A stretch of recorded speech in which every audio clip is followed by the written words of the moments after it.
Morning વિદ્યાર્થી મિત્રો કેમ છો બધા મજામાં ધોરણ 9 ની અંદર ગુજરાતી વિષય નવમાના ગુજરાતીમાં મિત્રો આપણે 16 પાઠ પૂર્ણ કર્યા છે 17મો કાવ્ય છે એ આજે શરૂ કરીશું જેનું શીર્ષક છે મારા સપનામાં આવ્યા હરિ હરિ એટલે કોણ મિત્રો તો હરિ એટલે ખરેખર શ્રી કૃષ્ણ શ્રી વિષ્ણુ કહી શકાય વિષ્ણુ ભગવાનનો અવતાર જ કૃષ્ણ છે તો અહીંયા કૃષ્ણને હરિ કહેવામાં આવે છે તો ચાલો આપણે શરૂઆત કરીએ રમેશ પારેખ એમણે લખેલું છે તારીખ 27/11/1940 માં જન્મ છે ને અવસાન 17/5/2006 રમેશ મોહનલાલ પારેખનો જન્મ અમરેલીમાં થયો હતો તેઓ વ્યવસાય જિલ્લા પંચાયતમાં ક્લાર્ક હતા ત્યાં ત્વ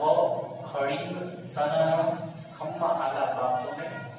મીરા સામે પાડી પિતા શુદ્ધ બીજ છાતીમાં 12 શાક સ્વગત પ્રભવ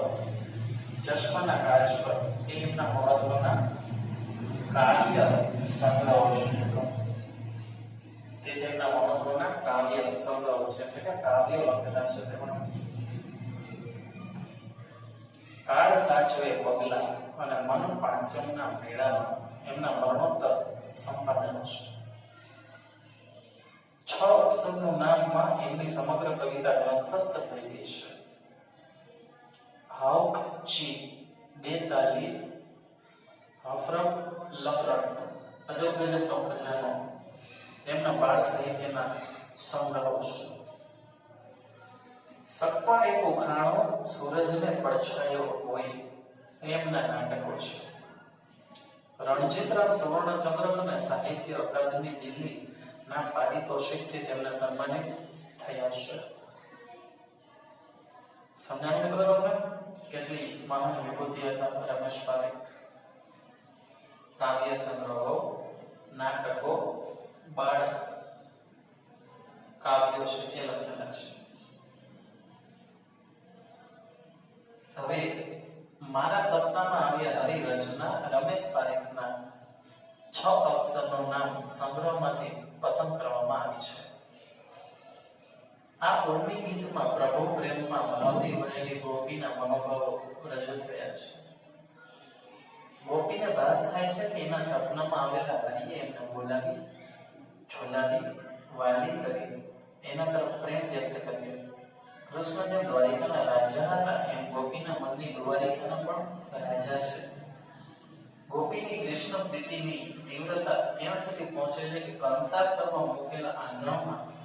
ઓરી દીધોરે સંસાર એકાત્મ ભાવ પહોંચાડે છે કાવ્યના અંતે આવતો હરિનો ઉદ્ગાર અરે બાવરી માં જાણે કે પૂર્ણ આત્મીયતા પામેલી નાયિકાને હરિનો ઉત્તર મળી જાય છે સપનાના મિલન જાણે કે જાગૃત અવસ્થામાં પણ મિલન હોય તેવી ભાવ દશા આ કાવ્યને નવી ઊંચાઈ આપે છે તો અહીં શ્રી કૃષ્ણ અને ગોપી એ બંને મળે છે સપનામાં ખરેખર એને જાગૃત અવસ્થામાં મળ્યા એવો ભાસ થાય છે એવું અહીંયા આખું ચિત્ર ઉભું કર્યું છે મારા સપનામાં આવ્યા હરિ મને બોલાવી ઝુલાવી વહાલી કરી ગોપી કહે છે કે મારા સપનામાં શ્રી કૃષ્ણ આવ્યા મને બોલાવી ઝુલાવી અને વહાલ કર્યો સામે મરકત ઉભા મારા મનની દ્વારિકાના શોભા સામે હસતા મુસ્કુરાતા શ્રી કૃષ્ણ ઉભા છે ગોપીના મનની દ્વારિકા છે એના શોભા એટલે રાજા શ્રી કૃષ્ણ મારા આંસુને લૂછિયા જાય એમને જોઈને ભાવવિભોર થઈ જાય છે એટલે એના આંસુ વરસે છે આંગણ મેલ્યાતા કરવા કંસાર એટલે દરેકના લગ્ન હોય ત્યારે જે બ્રાઇડ અને ગ્રૂમ હોય એટલે કે દુલ્હો દુલ્હન એકબીજાને મીઠું ખવડાવે છે કંસાર એ કોઈ પણ કંસાર હોઈ શકે મીઠાઈ હોઈ શકે ને કંસાર કહેવાય તો કંસાર મીઠાઈ કરવા માટે જે આંધણું મૂકેલું એટલે કે ગરમ પાણી મૂકેલું એની અંદર મેં આખો સંસાર ભરી દીધો એવું કહે છે. એટલે આખો સંસાર એની અંદર એ મિષ્ટાન એને ખવડાવે એ જ એનું જગત છે આખું એવું કહેવા માંગે છે. હરી બોલ્યા અરે બાબરી, બાબરી એટલે બે બાબરી વ્યાકુળ સમજ. ખૂબ જ નાની કવિતા છે પરંતુ એટલી બધી સરસ કવિતા છે મિત્રો. તમે આની અંદર દરેક શબ્દ છે ભાસ જોઈ શકો છો. દરેક શબ્દનો છ અક્ષરનું નામમાંથી લેવામાં આવેલી છે. એકવાર ફરીથી રિપીટ કરી જોઈએ. મારા સપનામાં આવ્યા હરી, મને બોલાવી ઝુલાવી વાલી કરી, સામે મરકત બરકત ઉભા મારા મનની દ્વારિકાના શોભા, મારા આંસુને લૂછ્યા જરી, આંધણ મેલ્યતા કરવા કંસાર, એમાં ઓરી દીધો મેં સંસાર. હરી બોલ્યા અરે હરી. એના શબ્દાર્થ લઈ લઈએ. મરકત એટલે મંદ હાસ્ય.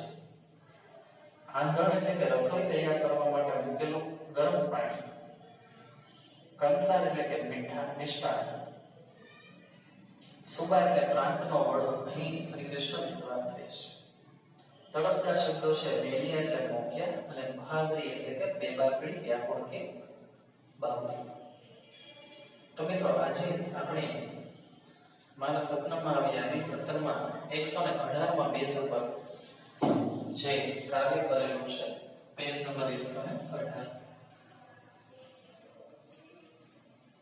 એ આખો પેજ તમારે રફબુકની અંદર રફબુકમાં તમારે ઇન્ટ્રોડક્શન છે બરાબર, લેખકનું ઇન્ટ્રોડક્શન છે અને કાવ્ય અને કાવ્યનો પરિચય એટલું રફબુકમાં એકવાર લખવાનું છે અને બાકી બુકમાં શબ્દાર્થ અને તળપદા શબ્દો